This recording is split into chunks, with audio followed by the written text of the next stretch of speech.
All right, today I just want to go over um, how to keep score. If you're interested in keeping score in your kids' basketball, it's good to start this at a younger age. Like if your kids are 6 years old, 7 years old, this is a good time to start. I know my wife is a coach. I also help out. I do keep score sometimes or run the shot clock, um, different things like that. And these teams rely on parents to kind of help them out because obviously they don't pay people to do this. So they try to pick people, out of stands, and a lot of people don't know how to do it. It's very easy. A good time to start is when the kids, like I say, are younger because you don't have to fill in that much information on these. As the kids get older, whether they get up to 13, 15, 16, you do have to start adding more things on the pages. But if you get the general knowledge of how to do it, then you can add those small things as you go. And the game gets much faster. As the kids get older, the games get much faster. So you got to be on top of it big time. So, like I say, start young, and you don't have to worry about being fast at it. You'll have enough time back and forth. When the kids run around to write all the score, if they score, and their numbers, and all that stuff. So let's just kind of dig into this. And like I said, this is going to be a very simple starter version of this, okay? And one thing I will also say is when you are keeping score, this is the only thing that matters, okay? What the score in here is all that matters. And it should match at the end of the game with whether you're the home team or away team, it should match their book as well. A lot of times, because if the kids are younger, the scorekeeper will just pick up and leave, or the home team or visitor team, whichever one you are, they'll just pick up and leave. They won't even talk to you. The coaches sometimes will come to the table specifically at halftime, and they will ask you if the scores are the same and this, that, and the other thing. You cannot rely on the person running the shot clock, okay? Because normally, where I am, there's normally a county, somebody from the county gets paid to run the shot clock, but that's not always the case, okay? They don't always have somebody to work that shot clock. So once again, they rely on somebody in one of the parents, or sometimes I've seen a young kid do it, which is new. That's awesome. I think a young kid learning how to use the shot clock, I think it's great. But a lot of times, no matter who's working it, you kind of got to tell them, because they don't put the score on, or they get the times wrong, or they won't start the clock, they won't stop the clock. There's a lot involved in working the clock. That's going to be a whole different thing. But like I say, whoever's working that clock, I think that's awesome, but this is what matters, okay? And another thing, if you're keeping score and you notice the person that's running the clock has messed up or not added points, or I've seen them even take away points. If you notice it, you need to point it out to them right away. Just lean over to them and point it out, because you'll sit at a table. Obviously, people that in basketball know that you're going to have either the home team, you're going to have a home team, and then you're going to have the shot clock, and then you're going to have the visitors team on the other side. Now, I'm not going to get into this, but different places have different rules on what side of the clock you have to sit on. Okay, but I'm not going to get into that right now. It typically doesn't matter when you're in the younger age group. So I'm not going to talk about that. So let's rip into this. Okay, so this is the Mark V. This is our standard for our division. It's what we use all the time. I don't know of any other one. It's the easiest one to use, actually. Well, I do know of one, but this is the easiest one to use, and I guess that's why they use it.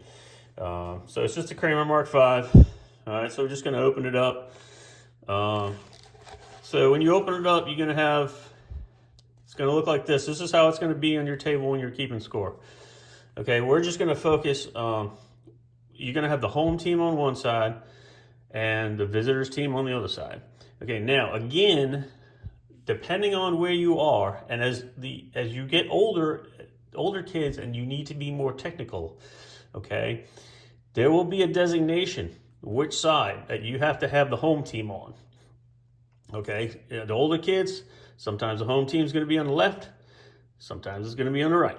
Now, that is kind of confusing when you're keeping score, because if you're marking the home team left on one side, and next week you got a game and it's on this side, then you're going to be thinking the home team is here. You know what I mean? So what I like to do, unless they tell you in the regulations, I like to always keep the home team on the left and the visitors on the right. Totally your choice if there's no designation for it. Okay? So that way I know from game to game, home team's always here. I don't have a chance to mess that up. Okay, so we're just going to focus on the home team side. We're not going to worry about visitor side right now, because it's going to be the same concept. We're just going to work on this side. So we're just going to say this is the home team, okay? Zoom in a little bit more here for you. Let's see this. All right, so now, all right, here it is. So the first thing you want to make sure, you got to use pencil. Make sure you got an eraser. You're going to make a mistake, okay? It's just normal. Make sure you have a lot of pencils, okay? Get 5 or 6 of them, because you don't have time to sharpen pencils in the middle of play when your lead breaks, okay? So get 5 or 6 pencils, have them all with you, you're ready to go, all right? So the next thing you're going to want to do is you're going to want to put, and a lot of places you don't even have to do this. Like I say, the younger kids, you don't have to do this, but I'm going to do it right now anyway. So you're going to put your team's name up here where it says team, and I'll put Smith, okay? All right, so that's your coach's name. Your team name. And your coach's name, let's just put, what do we want to put for coach's name? Let's put Riley. Coach Riley. And then you're going to want to write the place where you're playing, what school it is. What school do we want to use? Let's say, I don't even know what school we should use. What did I use in the past? Let's just do Providence. Providence Middle School. I'm just going to put Providence. You can put Providence Middle School or high school, whatever you want to do if you want. Another thing, referee. Technically, you don't have to write the referee's name. There's going to be a couple. Younger division, like I say again, they don't use that. But if you want to fill it in, you can fill it in. There's going to be 2, so you just make a line here. Okay, and they're not going to tell you their names at the beginning. A lot of times the roster will have their names on it, but it switches so often, so we don't even worry about it, because this is not the NBA. So if you want to do that, you can put one name up top, one name on the bottom. Turnovers, we're not going to worry about. This is the kids' league. We're not going to worry about that. We're not going to worry about umpires. Again, this is the kids' league. What we're going to do, up here it says this is possession out of bounds. We're not going to mess with this either. This is what we're going to focus on here. This is the running score. This is your first quarter total score, second half, third, and final score. Okay? So, what we're going to do is we're going to start. I'm just going to put down a bunch of names. I'm going to go, let's see. And you don't have to write down their first name either. You can just write down their last name. We're going to do Smith for that. Let's see, what do we want to use? I'll just do S. Rogers. How about M. Fuller. And this is going to be sloppy. I'm not trying to be super neat here. Okay. Richie. Let's see what I come up with. S. Cleveland. I'll do... You'll see this in a second if my hand's in the way. Ramsey, let's do Sanders. And we'll do Church. do H Love. How about that? All right. So now that you're going to get a roster at the beginning of the game. You're going to have to swap rosters. The home team's going to have one. You give yours to the visitor team. The visitor team's going to give you their roster. It's going to have all their players. You know, it could be 12 players. It could be 8 players. It could be some kids don't show up. Some, you know, so they normally put a lot of kids on the team. You have a lot of subs. It all depends how many people show up that day, but we'll work with what, 9? 4, 5, 6, 7, 8, 9. We'll work with 9 for today. Now, typically on a basketball court, you're going to have 5 players. In our division, a lot of times there's like a 2-year age difference. So if you get a team that's ready to move up next year, they're the older kids, and then you have a team that just started in that division, which will be really young kids, they will oftentimes let the other team, the smaller team, have 6 players. Okay, that's just the way they do it around here. That's totally fine. They're going to be smaller. They're not going to make as many baskets or field goals, if you want to put it that way. So they'll do that. Another rule sometimes they have because of the smaller kids, and this is not everywhere. This varies from all over the place, different counties. They'll have a 20-point slaughter rule. So once you get to 20 points, the older kids, they don't count the points anymore, because if the other team's at 0 because they're smaller, you know, it's just trying to be fair and you know, decent about it. So we don't want anybody to get discouraged. So I'm going to mark off 5 players. So they're going to tell you at the beginning of the game, they already know at the beginning who the first 5 players are going to be. So before the game even starts, you can write that down. So let's just say Smith is going to play first quarter. So you take first quarter, you got a first, second, third, and fourth quarter boxes here. Okay, so I'm just going to take Smith. I do a line like that. Okay, I'll do Fuller first quarter. Let's say Richie's going to play in the first quarter. And let's see, who else? Let's do Ramsey in the first quarter. And we need one more. So let's do M. Church here in the first quarter. So now we have 5 players. Okay, so each quarter obviously is going to be different. So the next time maybe Rogers is going to play second quarter. Okay, so we would put a line here for second quarter, and then who knows, Fuller might play again in the second quarter, so we'll just mark second quarter. Okay, you understand how that goes. Okay, now, after you write their name, obviously when you write their names, you're also going to write their numbers as well. They should be, or you should put them in order, okay? Because this is going to make things so much easier for you when you enter the second quarter and you have to write down the 5 jersey numbers, because that goes lickety-split. It's fast. They only give you a few seconds. You got to write them all down. And if you have them in order, that's going to make life easy for you. So we'll just do, let's throw out some numbers here. 4, 13. We just want to keep going up, okay? 14. I'll do 15 just to make it easy. Let's see, 22, 24, 32, 32, let's see, 35, and 42. Okay, so definitely going to want their jersey number there. So in the second quarter, when they come out and they'll all stand in front of you, each team will stand in front of the scoring table, and hopefully your coach will put them in order, which makes it easy for you, but a lot of times they don't. So you're going to be looking at 32, 4, 14, 35, you know, all in a row, which kind of stinks. We try to line them up to help out the scorekeeper so they can write it down really fast in order. And you can do that in your head, and even if they run off, it's still in your head. So anyways, so we got that. So scoring. Okay. First quarter scoring. All right.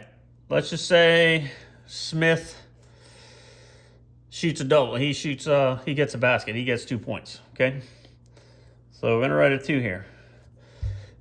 Let's say, Richie gets a point. So we're gonna come over here in his box. We're gonna write a 2. Let's say Ramsey gets a 2-pointer.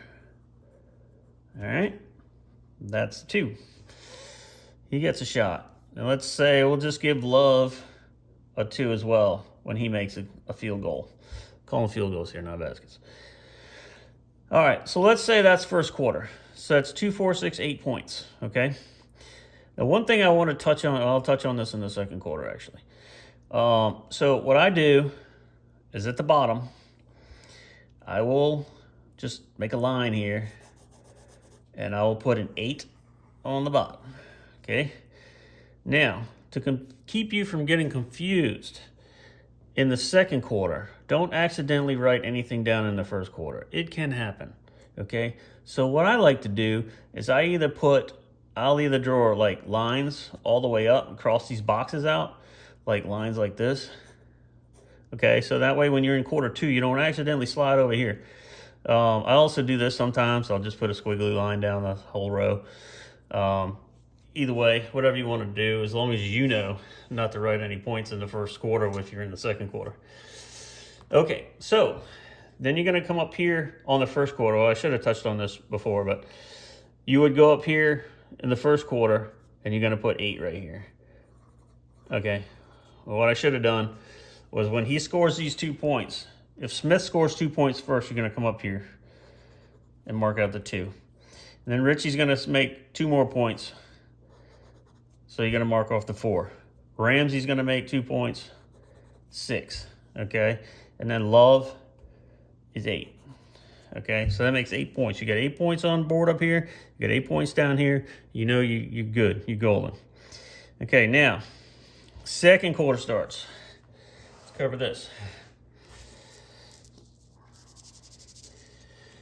Let's just say Smith is fouled, or somebody fouls him, and he gets a free throw. He gets 2 free throws. I'm going to cover free throws now. Okay, so what I like to do with free throws is I like to draw a 0. Okay, if it's 1 free throw, 1 0. If it's 2 free throws, I write 2 zeros. Okay, so if Smith makes one of those free throws, what I do is I mark it here. Now, I fill it in.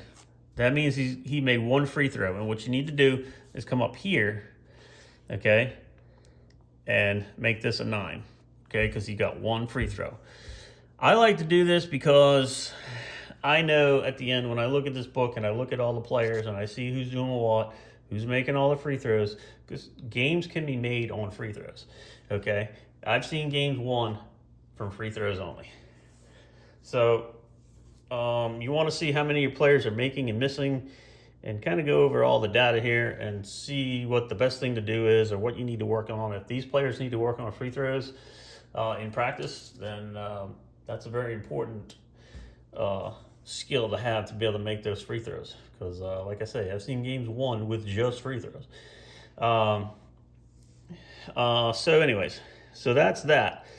Now let's say Richie here, he gets fouled. He knocks somebody over or whatever. Okay, so you're gonna do, let's say Richie gets a foul. You're gonna put player one foul, and then down here in team fouls, you have to put it in team fouls also. Okay, so we're gonna write that here. 1 foul. And like I say, that's going to continue on throughout the game. Whoever keeps fouling, just make sure you put a foul down here. There's different rules for team fouls, okay? So they change this all the time. It's never consistent. So when your team gets a complete amount of fouls, I hate to even say this, but I'm not even going to say it, okay? Because all the rules are different every time we play, it seems like. So they'll have different rules, when your team totally fouls out, you get a complete amount of team fouls. So you just want to avoid that. Sometimes they make the players sit out. When at the younger age, they don't do this as much. I've seen it before. If a player fouls out that many times, 5 times, they'll usually make them sit out the rest of the quarter, or I've seen them sit out the rest of the game. The younger kids, a lot of times, they just really flexible with the rules. They won't even call fouls. Okay, they just let them play. Okay, which is actually a bad thing. I mean, it's a good thing, but it's a bad thing because when these kids get older, they're not getting fouled. So the things they're not getting fouled for and they're doing, they're going to do that when they get older. So if they don't learn it now, they're going to be confused. There's so much confusion about it later. So it's kind of a double-edged sword there. I mean, I feel it's great that they don't foul them, but then again, it hurts them when they get older. So I don't know. It's just what we deal with. So that'll be fouls. They change that all the time. The T1, T2, that's tiers, different tiers. You don't have to worry about that. So let's just say, all right, so let's continue on with quarter 2. So let's say Richie gets fouled. Let's say Richie gets fouled and he gets a free throw. Okay, and he makes both of his free throws. That's 1. You come up here and do 1. Okay, and then he makes the second one, you color it in, and that's 2. So you know exactly when they made these free throws, okay? Because you have each box marked off, not 2, you understand? Pretty easy. So let's say Sanders gets a free throw. He makes it. Color it in. Put it up here. Okay? And then we'll just say let's say Church gets 2 points, and then Fuller gets 2 points. Okay? And that's the end of the quarter. So what you want to do now is what I like to do is add it up. 2, 4, 5, 6, 7, 8. Put 8 down here. And then up here, in the first half score, I add them up. So you want to do 16 up here, okay? Because that's the total of first and second quarter. All right? So as you keep going on and on, so then you'll make your squigglies here. So that's all good and done. All right. Now, what I will say, I should touch on this as far as penalties go and fouls and all these decisions that the coaches make, okay? Everybody's going to have a different opinion on what call is made from the referee. Not the coach, the referee, sorry. When the referee makes a call, the call stands, okay?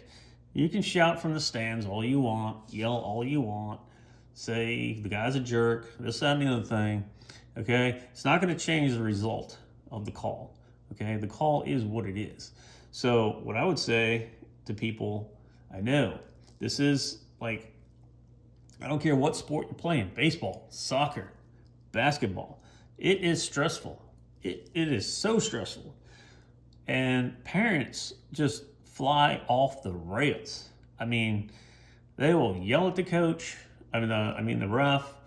They will yell at these refs, and I mean, it is just uncalled for. So they can get kicked out. A player can also get kicked out. I've seen a player backtalk a referee before. He's got to leave the gym, okay? You don't backtalk the referee. You don't yell at the referee. It is what it is. So keep it to yourself, and that's all I can say about that, okay? We've had teams that don't play anymore because they were banned from their school basketball team was banned and is no longer existed because we've had the police call before on some parents, okay? They just want to fight and argue and blah, blah, blah. And anyways, I'm just rambling on. That's not what this video is about. But I'm just saying, when a referee makes a call, chill and deal with it, okay? Whether you like it or not. So timeouts. Let's just say this keeps going. I'm just going to keep going. Let me just do this for the sake of doing it. So third quarter.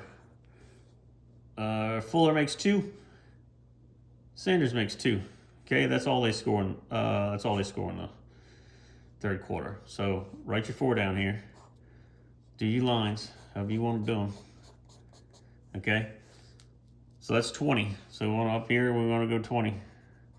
And don't forget to write when they make those points up here. Okay, so hold on. I didn't write these other ones in up here. So this is going to be here, this is going to be here. Okay, so we got 20. And I'll just do this one more time. Let's say Cleveland. Cleveland is 2. And then Church gets, write your 2 up here. And then let's say Sanders gets another 2. Okay? And you write that up here. So you got 4 points that quarter. So you got 4 here. You add them all up. 8, 16, 20, 24. Final score, 24. Okay, and that should match up here, what you did up here. Okay, if it doesn't, you did something wrong, go back and look at it. Because this kind of matters.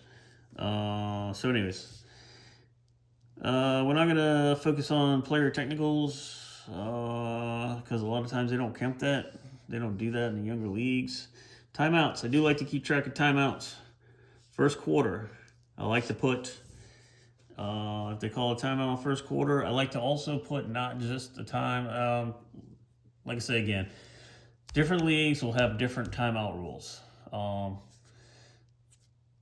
Currently right now in ours, you get 2 1 minutes and you get 2 30 seconds. Okay, so I will write the time down on the clock when that was called. Let's say there's 1 minute and 30 seconds left, and then I'll write the timeout they use, 30 seconds right there.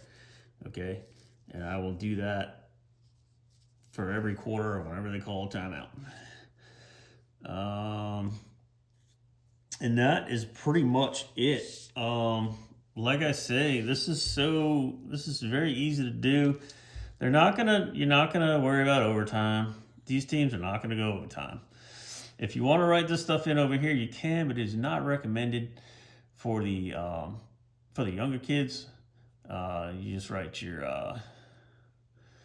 write how many 2s they got. Obviously, they don't have 3s. FTAs you're not gonna have to worry about. You're not going to worry about that, and you just put total points if you want to put it there, but you don't really have to. You don't have to fill out any of this information. But as the kids get older, they get to 17 and 18, and they get to these different leagues. This stuff is very important. But for right now, like I said, this is just going to be a basic scoring. This is all you need to know. So what I would say is give it a shot. I mean, like I said at the beginning, it's very important for parents' participation, help out with the team, and it just makes a big difference on the coaches and everything else when they have somebody they don't have to stress out about it. So I hope I covered everything. I think I covered everything well enough for a beginner. If I didn't, just put something in the comment section below. Like I say, as far as the comments go, if you want to leave a comment, that's fine. But just keep in mind, this is the basic of the scoring, but when it comes to fouls, all that stuff is totally different from either league or county. Okay, it changes so much. We'll play one game one week and they'll have different rules, and we'll play another team the other week and they'll have slightly different rules, how they handle their team fouls and all that stuff. So I mean, I'm not going to get into that. It's going to be different across the board. This is just your, for the 5th time now, this is just your basic scoring knowledge of what you need to know. And as the kids get older, the game's going to get faster. You'll have this down so you'll know how to do this, and then you can add little things as you go, but you'll have the basic building blocks of how to do this. And that's pretty much it. At the end of the game, you should compare this score and this book with your either home team or visitor team. A lot of people don't do it. I understand. They just want to get out of there because the next team's coming in. And so it's usually everybody's out of the gym. Anyway, I'm just rambling now. Any questions, just put them in the comment section below. I hope this took care of everything. If not, I can add something to it, or, you know, whatever, if you have a question. So enjoy. I appreciate it. And it's a good way to help out your team.